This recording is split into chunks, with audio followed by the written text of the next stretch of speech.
Hello my dear student, आप सभी का फिर से स्वागत है। मैं डेली आप सभी के लिए लेके आ गया हूँ विज्ञान कक्षा 10 का चैप्टर 2, जिसे हम अम्ल क्षार लवण के नाम से जानते हैं। इंग्लिश में इसे एसिड बेस और साल्ट कहा जाता है। चलिए अब समझते हैं कि अम्ल क्षार और लवण इस पाठ में क्या क्या पढ़ना है।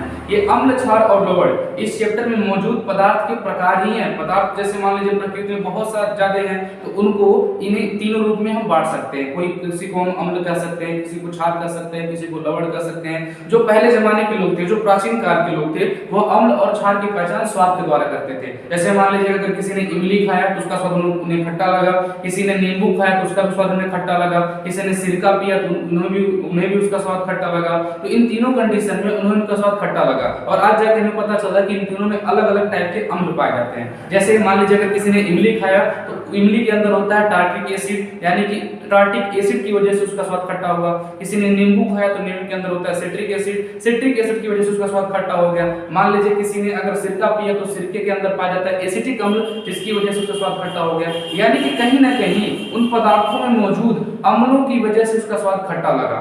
यानी कि पहले जमाने के लोगों के पास इतनी टेक्नोलॉजी थी नहीं कि बिना स्वाद किए, बिना किसी चीज को महसूस किए बता देते कि हाँ वो ये पदार्थ है, हाँ वो ये पदार्थ है। हाइड्रोक्लोरिक एसिड और नाइट्रिक एसिड की पहचान मिली, उन्होंने खोज किया हाइड्रोक्लोरिक एसिड और नाइट्रिक एसिड की करीब 1100 ईस्वी में। अब बताओ, मान लो अगर हम अम्ल और क्षार पहचानना हो तो कैसे पहचान सकते हैं? तो चलिए अभी हम अम्ल और क्षार के कुछ सामान्य गुणों के बारे में जानते हैं, सामान्य गुणों का अध्ययन करते हैं। सबसे पहले हम बात करेंगे अम्ल के बारे में। यहाँ पर हमने पहले से लिखा हुआ है। तो अम्ल के सामान्य गुण में पहला चीज जो आपको देखना है कि वो अम्ल स्वाद में खट्टे होते हैं।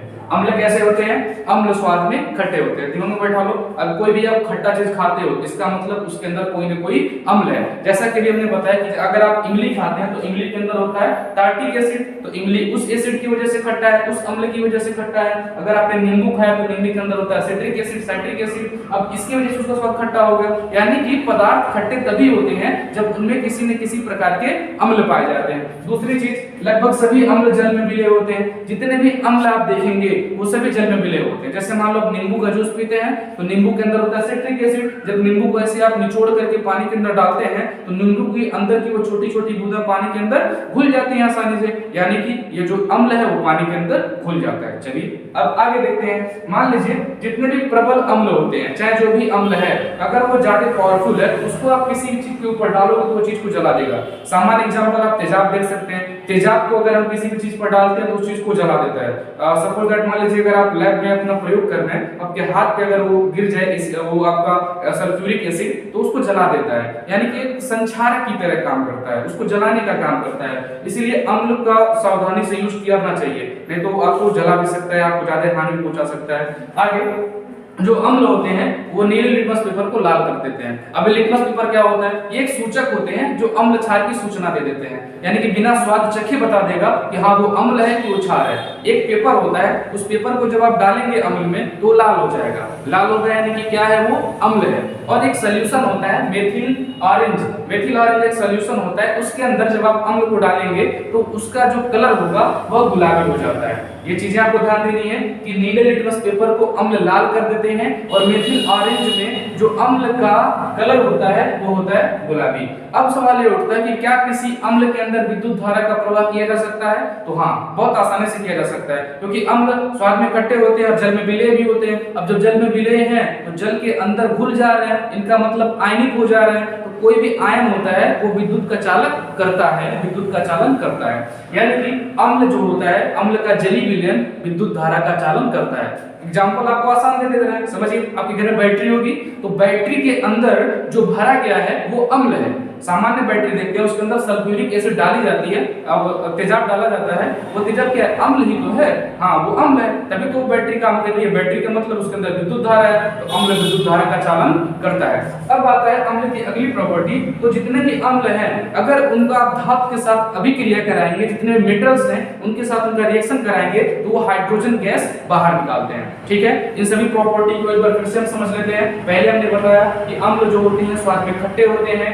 अब लगभग सभी अम्ल जो होते हैं वो जल में विलेय होते हैं। प्रबल अम्ल अधिक संक्षारक होते हैं, यानी कि चीजों को जला देते हैं। जो अम्ल होता है वो नीले लिटमस पेपर को लाल कर देता है, और मेथिल ऑरेंज में इसका कलर गुलाबी होता है। जो अम्ल होता है उसका जलीय विलयन विद्युत का चालन करता है, और जो अम्ल है वो किसी भी धातु के साथ रिएक्शन करके हाइड्रोजन गैस उत्पन्न करता है। तो ये तो हमने देख लिया अम्ल के सामान्य गुण। अब बात आती है क्षार की। क्षार क्या होते हैं? क्षार को वैसे इंग्लिश में हम बेस के नाम से जानते हैं, BASE, बेस मतलब क्षार।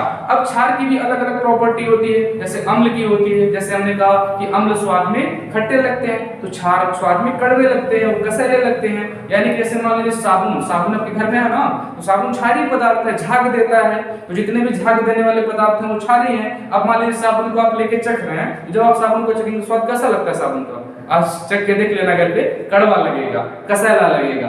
यही हम समझा रहे हैं, जितने भी क्षार होते हैं उनका जो स्वाद होता है वह कड़वा होता है, यानी कसैला होता है। बात वही हुआ। आगे जो हमें देखना है, जितने भी क्षार होते हैं जल में विलय होते हैं। इसका एग्जांपल जीता जागता आपके सामने है। आप शैम्पू लीजिए या फिर साबुन लीजिए, झाग उत्पन्न करता है ना, क्षारीय है। और झाग कब उत्पन्न करता है? जब आप उसको पानी के अंदर डालते हैं, यानी कि पानी के अंदर वो घुलता नहीं तो झाग उत्पन्न करता नहीं करता। यानी कि जो क्षार होते हैं वो भी जल में विलय होते हैं। आगे जो आता है, ये साबुन की तरह चिकने होते हैं। मतलब क्या? जितने भी क्षारीय पदार्थ हैं उनको आप जब टच करेंगे तो उनका जो सरफेस होता है वो चिकना होता है। जैसे साबुन को ऐसे हाथ में लेके आप अपने हाथ को साफ करते हैं, तो हाथ साफ करते टाइम हाथ कैसा हो जाता है? चिकना हो जाता है ना। वही हम समझा रहे हैं, जितने भी क्षार होते हैं वह जो साबुन की तरह क्या होते हैं? चिकने होते हैं। आगे जो प्रबल क्षार होते हैं वो भी संक्षारक की तरह काम करते हैं। अब प्रबल क्षार का मतलब क्या हो गया? जैसे मान लो कोई क्षार है, वो ज्यादा, उसके अंदर कंसंट्रेशन उसका ज्यादा है, तो वो भी आपके लिए ज्यादा नुकसानदायक है। मान लो साबुन है, कुछ साबुन एक आता है कपड़ा धोने वाला साबुन आता है। अगर कपड़ा धोने वाला साबुन से आप नहा लोगे तो त्वचा को ज्यादा प्रभाव देगा, त्वचा छिल जाएगा। क्यों छिल जा रहा है भाई? क्योंकि वो जो कपड़ा धोने वाला साबुन है उसके अंदर क्षारीय प्रकृति ज्यादा है, इसीलिए जब उसे आप अपने हाथ पर रगड़ते हैं तो हाथ को आपको जला देता है। सिंपल सी बात है। यानी कि जो प्रबल क्षार होते हैं वो प्रबल संक्षारक भी होते हैं। ठीक है। अब बात आता है कि इनका कलर क्या होता है लिटमस पेपर में। तो जितने भी क्षार होते हैं वह लाल लिटमस पेपर को नीला कर देता है, लाल को नीला कर देता है। और मेथिल ऑरेंज में इनका रंग अलग होता है, लेकिन फिनाइलफेथिलीन में इनका रंग कैसा होता है? गुलाबी।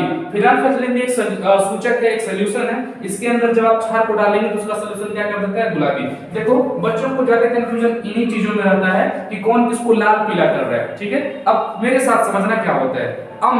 अम्ल का मतलब एसिड। एसिड क्या होगा? लाल। दिमाग में रखो, ज्यादा नहीं याद करना है। अम्ल लाल करता है, क्षार नीला करता है, बस ये याद कर लो। अम्ल लाल करता है, क्षार नीला करता है। बस इतना याद कर लिया, बस इतना आपके लिए काफी है। अब जब कोई आपसे पूछेगा कि बताओ नीले लिटमस पेपर को लाल कौन करता है, अभी हमने आपको याद कराया कि लाल कौन करता है? अम्ल।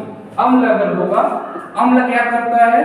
लाल करता है। क्षार क्या करता है? नीला करता है। बस ये याद कर लो। अम्ल लाल करता है, क्षार नीला करता है। अम्ल लाल करता है, क्षार नीला करता है। बस इससे आपका हो जाएगा। अब जब भी क्वेश्चन उठेंगे एग्जाम में तो पूछेगा कि अम्ल किसको लाल कर देता है? अम्ल नीले लिटमस पेपर को लाल कर सकता है। ऐसा संभव क्या? जो पहले से लाल उसको लाल कर दिया जाए? नहीं संभव है। यानी कि स्वाभाविक सी बात है, वो नीले को ही लाल करेगा, ये नीले को ही लाल करेगा, ये लाल को नीला करेगा। बस ये चीज आप याद रख लीजिएगा।